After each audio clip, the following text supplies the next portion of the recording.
It's great to be here today. I'm very excited to talk about the future of networking and the network transformation. But I have to say, to hear John Donovan talk about the network transformation of AT&T and where it is that our networks are going, and he talked about data centers, he talked about OpenStack, he talked about software, he talked about software-defined networking. So we listened to John talk for 20 minutes about the importance of software as we're talking about a network transformation. And it is an interesting time for us, and it is definitely a time of change. And so I will echo a lot of the things that John talked about, which is our industry is going through an immense change. Our networks are going through an immense transformation. Virtualization, software, the entire ecosystem is shifting. And it shifts not only technology to software, it changes the way we work and where our focus is. So I'd like to talk a little bit about some of that. But first, let's kind of define a basic problem that I think we're all faced with in the service provider environment. If we think about it, year after year, we have to continue to add bandwidth to our network. John talked about some of the numbers that AT&T is seeing. So 50% growth every year, 50% more bandwidth, 50% more bandwidth. We're used to doing that. But at the same time, our revenue from our broadband customers isn't increasing at that same 50%. It would be a great day if all of our revenue were increasing at the same rate that our bandwidth expectations are increasing. So it means that we have to really look at ourselves in a very different way. And us as a technology provider, it means that we have to look at the way that we provide technology in a very different way too.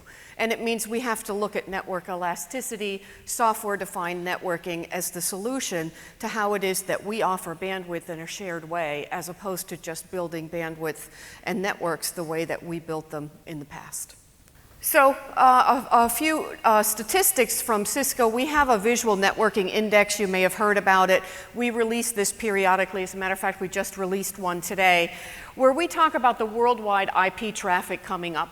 So I want to talk a little bit about what's going to happen by 2020 and some of the shifts from what it is that we're seeing today. 4.1 billion global internet users, representing 52% of the global population. We have to provide the network infrastructure for that.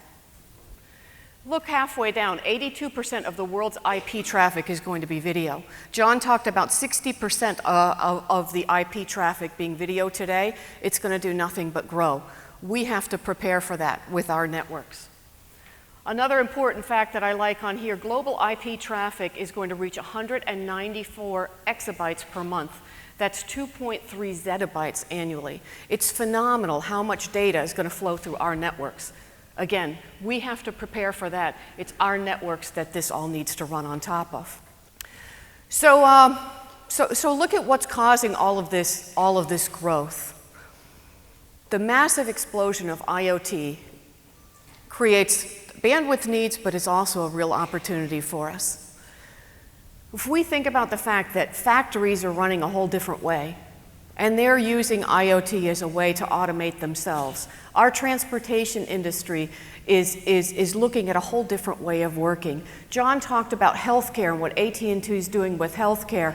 The point is that as much as we have these traffic increases, it's also an opportunity for revenue growth for us. We have to look at how it is that we take the change of factories, the change of transportation, the change of healthcare, et cetera, and say, how can we leverage our infrastructure and the flexibility of our infrastructure and the fact that it's there in order to create new opportunities for us in IoT as well. So what do we need? I think three things. The first one is we have to learn how to simplify our networks.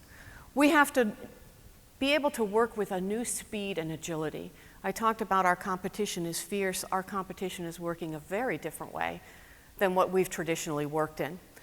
And then the third point is we have to create ourselves new monetization opportunities. So I'm going to talk about all three of those things. But the first thing is, what do we have to leverage? And I think it's really important that we say, look at what's happened with software-driven open systems and cloud technologies. That's the first thing we have to leverage. Our networks are going to go from being a box and having things from one chassis to multi-chassis to very sophisticated hardware-based systems to take all of that intelligence and move it into the cloud. The cloud creates great things. It creates elasticity for us to do workloads, and likewise it's going to create elasticity for us to manage our networks. So taking advantage of that, open is very important. I'll talk a little bit about that because the speed at which we need to work and the way that we need to have systems interact with each other, very, very important to have those open ecosystems. The second thing is programmability and automation. I do think that automation is the answer to where it is that our networks are going to go. If we think about how it is that we send a truck, send somebody that's a network expert to do an upgrade, as opposed to networks being self-healing and understanding, I need to do an upgrade, orchestrating that with automation, we're going to see a lot of that change. And virtualization, this is something that AT&T especially has been leading a lot with. John's talked about this. AT&T's been very, very bold on the virtualization of their network. So we have to take advantage of that virtualization, and then we have to keep going, and I'll talk a little bit about that as well. So I have this slide. I love this slide. It kind of describes our journey. So we'll start with network simplification. Network simplification means that we as technology providers are really working to say all of the infrastructure components, the data center components, the routers, the boxes for packet core, all of those are becoming much more simple. And we're taking the software out and moving into the second category here, which is network virtualization. So now we take the software, we move that up into the cloud, we virtualize that software so that we can have a much simpler underlying infrastructure. Now let's keep going with that. Now we have virtualized equipment. Now what we have to do is create a higher level control plane. So what we do is we say I have a virtualized box 1, virtualized box 2, virtualized box 3. If I create that overlying control plane, I can move traffic around and create elasticity in my network. So things like an in-service upgrade and all the things that you asked for in hardware, and we'd say, yes, we'll take 6 months to do that, right? All of that can be done in software now. It's a very, very different environment when you have this higher level control plane. Think about all the things that you want to do. You want to upgrade this equipment over here. You want to upgrade this equipment over here. And to be able to do that through software and say, take this down, I'm gonna have this box out of service while I upgrade it and focus the traffic on this box, you can create a very, very different network environment through this advanced smart network control plane. So let's keep going up the stack. And if we look at, again, we're now running our services in the cloud, all of our services should be able to run in cloud service and take advantage of data center elasticity. So really core applications like 911 service, all the way to entertainment-based services like video offerings, all can run in the cloud. If we take advantage of simplifying not only the underlying network, but also simplifying the way that our services are offered, it means that now the services can take advantage of creating and using that flexible and automated network. And I'll talk about that more in a minute. There's some really, really fun things that we can do as we look at how the cloud takes advantage of a flexible network. But let's keep going up the stack and go to the top right of this slide. Network performance automation. So one of the things that I think is really exciting, if you take everything, you really put it into software and you really believe this vision and we start to slowly move our networks into software, we virtualize all of our components, we create our software in the cloud. Now what you do is you create optimization, and you have things like APM, application performance management, that says, all right, I'm going to move you from cloud to cloud, I'm going to move this application, you need more network processing, I'm going to create more network elasticity for you. And you have this optimization that we do today with people, and it can all be done in software. It is a very, very exciting time.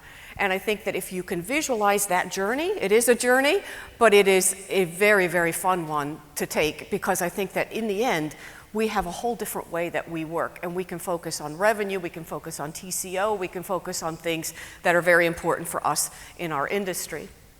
So if I look at Cisco and what it is that we're doing, Again, as a technology provider, as the service provider space changes and as we have to become more nimble and implement these things, we as the technology provider have to change, and we have to offer things a very different way. So I talked about the top 3 of these, virtualizing and managing. Instead of buying a box, we're now buying software. We have to work in different ways. Software upgrades have to happen continuously as opposed to the 6-month planning process, and I'll talk about that in a minute. Certainly self-healing networks and simplification of networks, something that we're very focused on, and these smart control planes to keep going after virtualization. Network orchestration, we're really moving from an environment where networks aren't orchestrated by people. Networks are orchestrated through software. So I can say, I need to upgrade everything to this new version. I need to see what that box is currently running, and all of that runs through an orchestration system. So being able to look at your network like you look at an orchestra and being able to say, I want this over here, I want this over here, something that we're very, very passionate about and something that we spend a lot of time working on. The other thing I should mention about network orchestration, it's very important to be open. John talked about this, and he talked about AT&T's work in open systems. I would say all of us, all of my colleagues that are network vendors here, all of my colleagues that are service providers here, it doesn't matter. It's fading away as to where we work. We all build our equipment, but we have to work in an open ecosystem together. It's very, very important that we do that. And network orchestration is certainly one piece of that provides an ecosystem for all network providers to work. And then, of course, creating new managed services. It's all about revenue growth. We saw that first slide where we talked about revenues not growing at the same rate that our bandwidth expectations are. If that's the case, it means that we have to look at new opportunities for managed services. If we have a virtual world, and we have a virtual network, and we can create analytics and so many things on the fly with elasticity, can't we take advantage of those IoT opportunities? Can't we offer add-on services in a very easy way for our enterprise customers to be able to have security services as well as virtual VPNs, et cetera? And then the last item on here, segment routing and IPv6, is my favorite topic. If we take a break later, anybody wants to talk about IPv6 and segment routing, I am the person that you want to talk to. I love this topic. I have to tell you that it is so cool when we think of transitioning our networks to IPv6, looking at segment routing, it puts the entire control of the network into the hands of your application developer. It's mind-boggling if you really, really think about it, because we have spent all this time controlling our network, building our network, defining the routes, defining what ecosystem you have. All of that goes away, and you give this vast network to your application developer, and they can define everything themselves. They can build CDNs with IPv6 addresses. I mean, there's so much that you can do with the power of segment routing and IPv6. So it means that we have to look at how we manage a network a very different way, because if my network is being managed, used, and the flexibility of it taken advantage by my application developer in the cloud with APM on top of that, it means that we as service providers now focus on policy and things like that. So the controller level, we go back down into the network and we say, okay, we have to manage business rules to allow you what flexibility you can have. Very, very cool change. Very, very fun. So a little call to action for all of us. I have to say that sometimes I feel like we're the pterodactyl in the supersonic world, and we have to act a different way. We really do. So I'm going to go through the example, and I know you're all going to know exactly what I mean, right? Which is, I'm the service provider, I come up with a great idea. I'm going to spend months thinking about it. Then I'm going to write it down. I'm going to create an RFP. I hand it to my procurement. Procurement goes to a bunch of vendors. We do vendor selection. Then the vendor has to go through requirements. And then the vendor has to build this thing. And then the vendor has to go through system integration and test and buy a big test lab and hand it off to their system integration and test, in which case we find a bunch of bugs, send it back to the developer, and now we wasted another 2 months. Now we have to tell the customer that the product's late. Anyway, Anyway, we finally get through these iterations. We finally hand off to acceptance testing. And acceptance testing is the big black test, in which case the service provider finds more bugs and hands it all the way back to the system design, because that's where the problem was in the first place. It's miserable. I mean, we got to stop, right? I mean, we have to work a different way. And I think the days of I'm a vendor, I'm a service provider, I'm a services company, is just, it all is a blur. We have to work together. We have to work in a continuous integration, continuous deployment, agile way. It is a new way of working. If you have a test plan that I'm going to use, I want it on day one so that my engineers can build towards it while they're building the product. You know why? Because we'll get to market faster. It's not about who can blame who and who can have whatever clauses in a contract to say, I knew you would do this. That's what you always do. Who cares? Let's not do it. Let's just do everything up front. It is a new way of working. It's a fun way of working. It's hard to get started, but you can't ever go back. So, a little bit of a call to action for all of us to work a different way. So, a couple of examples I'd love to give you as to what it is that we've done. I picked 4 here. We're doing so many fun things, working on the Olympic Games and different applications, but I just picked a few. Cloud DVR.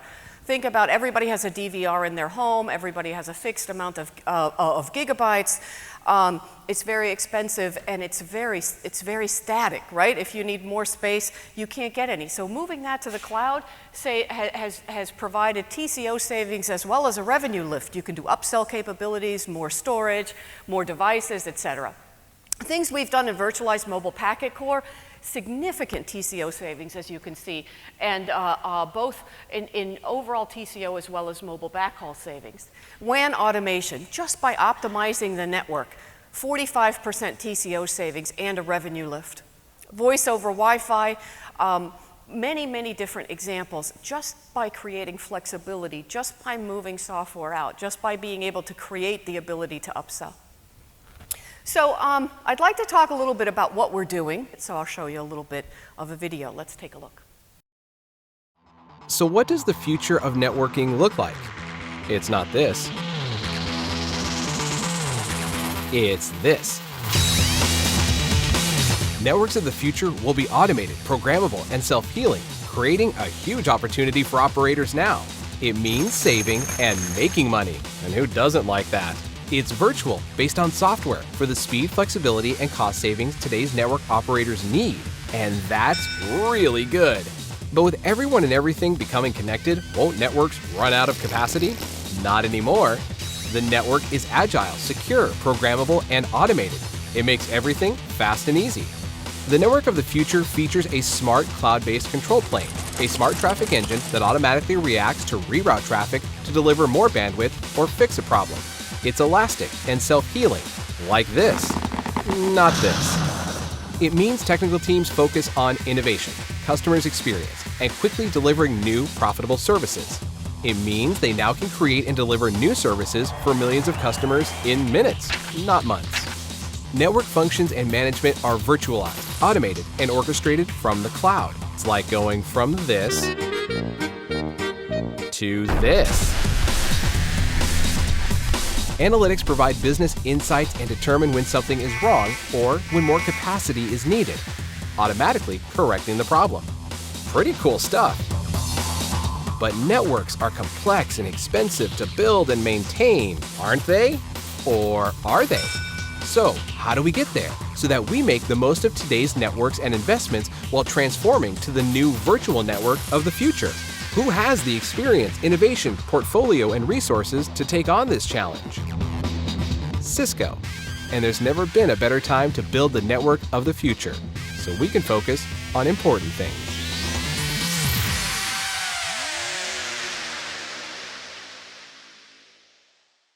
I wanted to show an orchestra with a lady singing a traditional song, and then that moves to what we call orchestration and networking today, and I got the dancing people instead, but yeah, whatever. Got to take whatever you have.